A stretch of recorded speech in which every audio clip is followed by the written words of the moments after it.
It's 1943. Across America, backyards hum with purpose. Victory gardens feed families. Cold frames stretch the season. Grape arbors shade porches in green. Even bean poles become forts. But somewhere between tidy lawns and grocery store aisles, we forgot. Entire traditions vanished, tools, layouts, even the plants themselves. Today on Stellar Eureka, we're unearthing 15 brilliant garden features that once defined American backyards. They saved water, fed communities, and might just be worth reviving. Long before backyard greenhouses became status symbols, American gardeners had a humbler trick up their sleeves: cold frames. Tucked against the sunniest wall of the house, these low, glass-topped boxes looked unassuming, but they worked seasonal magic. Built from salvaged wood and repurposed windows, sometimes even old car windshields, cold frames turned frigid spring air into a cozy microclimate. No electricity, no machinery, just sunlight, thermal mass, and clever design. Positioned to face the low-angled winter sun, they soaked up warmth by day and held it overnight in the soil beneath. Inside, cold frames could coax life from seeds while snow still blanketed the ground. Lettuces, spinach, radishes, crops that would otherwise freeze, thrived in these makeshift incubators. In many homes, they stretched the growing season from February all the way into December, keeping fresh greens on the table through frost and chill. They weren't flashy, but they worked, quietly extending the harvest with nothing but glass, dirt, and sun. And in an age before grocery stores stocked everything year-round, that was revolutionary. They're finding out that it's not only easy to make a victory garden, it's a great way to have fun and get plenty of healthful exercise. Before swing sets and plastic slides took over the backyard, there was something far more magical: being teepees. These weren't just garden structures, they were living forts that grew taller every day, turning a handful of poles and seeds into enchanted hideaways. Building one was simple: 6 to 8 long poles, anything from bamboo to old broomsticks, were tied together at the top like a teepee frame. At the base, kids helped plant runner beans, then watched in awe as the vines climbed skyward, their heart-shaped leaves forming walls, ceilings, and cool midsummer shade. By July, the structure became a secret world, a green tent buzzing with bees, dappled sunlight, and dangling pods. Children crawled inside to read books, snack on tender beans, or simply disappear for a while. And when fall came, the teepee gracefully returned to the earth, no plastic to store, no cleanup needed. For many families, it was both playground and pantry, a place where wonder grew alongside supper. From whimsical bean forts to a full-scale national movement, next came the gardens that helped win a war. When America entered World War II, millions of citizens turned backyards, rooftops, and vacant lots into victory gardens. Victory gardens. That's the answer.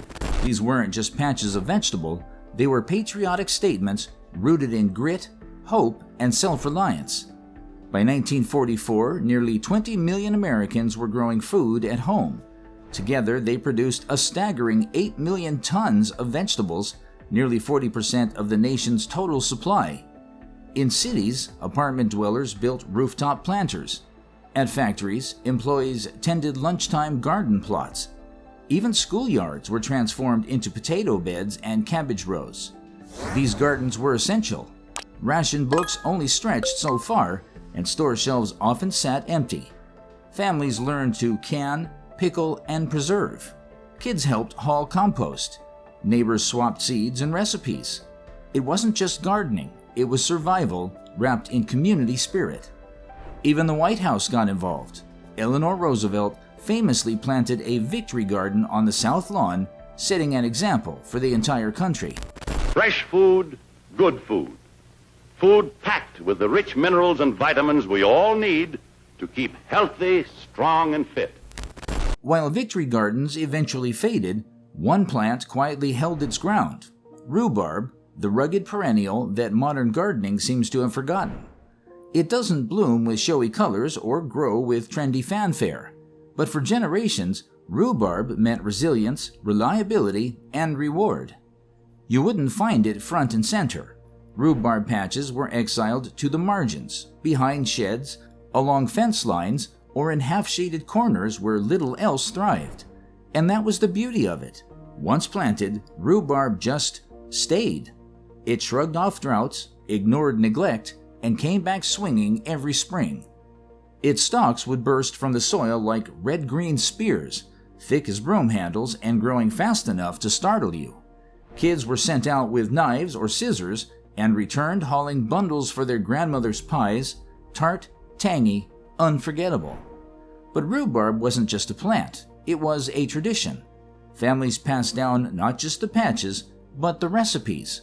Jams, pies, syrups, sauces, each one a little sour, a little sweet, and deeply nostalgic.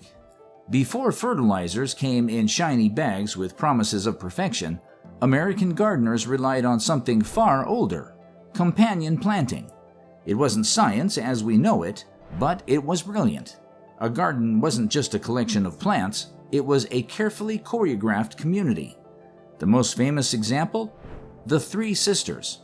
Corn shot up tall and strong, offering a living ladder for climbing beans. Those beans, in turn, fixed nitrogen into the soil, feeding the corn. And squash?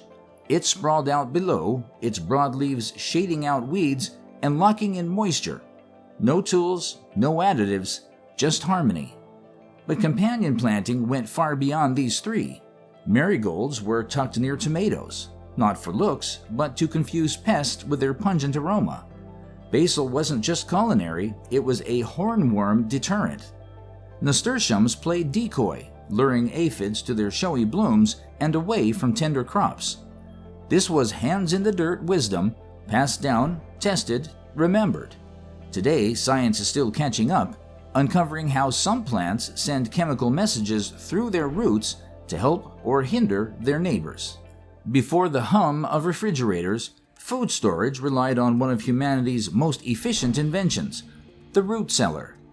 Built into hillsides or buried beneath backyard gardens, these quiet chambers preserved harvest not with electricity, but with stone, soil, and a sharp understanding of nature's rhythms.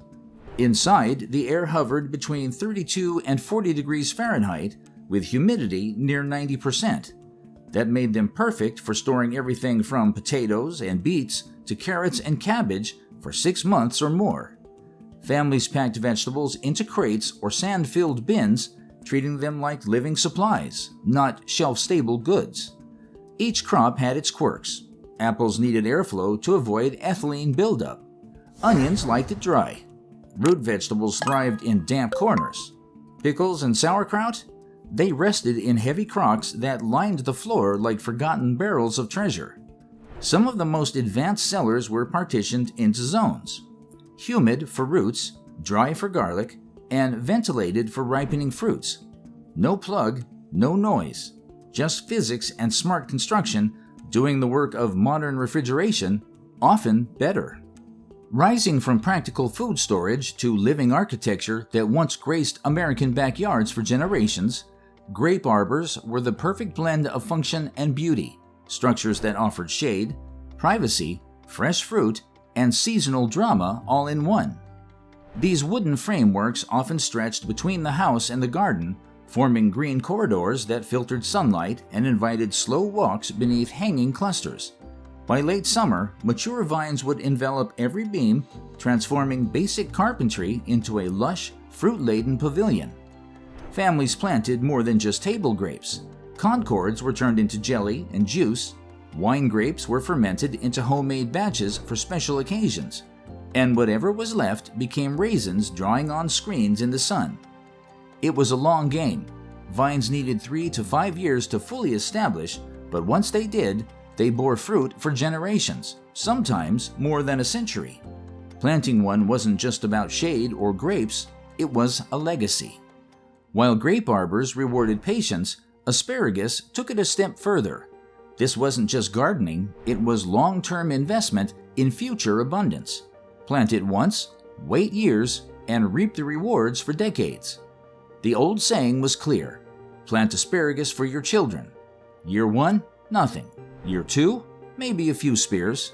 But by year 3, the real magic began. Tender stalks would rise like clockwork each spring, delivering harvest for 6 to 8 weeks, and they'd keep coming for up to 30 years or more. Gardeners treated asparagus beds like sacred ground. They cleared the sunniest corner, worked in manure by the wheelbarrow, and spaced crowns with care. Once planted, you didn't disturb them. These were living heirlooms. Some patches became family landmarks, still producing spears planted by great-grandparents generations earlier. The oldest documented beds in North America date back to the 1800s and are still sprouting every spring.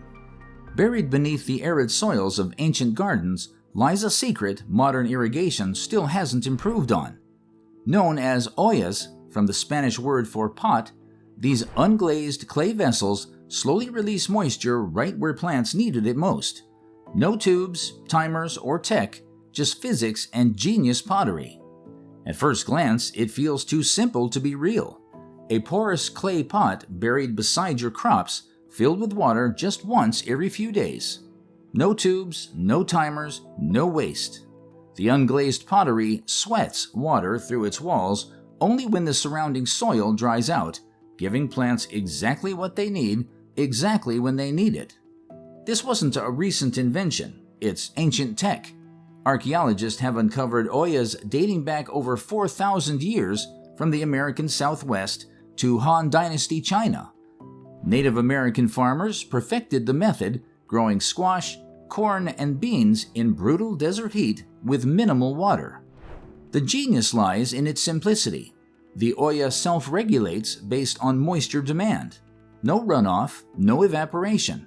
Just slow, silent efficiency that can cut water use by up to 70%. It's not just sustainable, it's smart. And somehow, we left it buried in history. Not all plant protection came in rows or fences. Some arrived as individual, glistening domes placed delicately over young sprouts. Cloche, bell-shaped covers of glass, ceramic, or later plastic, offered seedlings their own private greenhouse, letting gardeners cheat the season one plant at a time.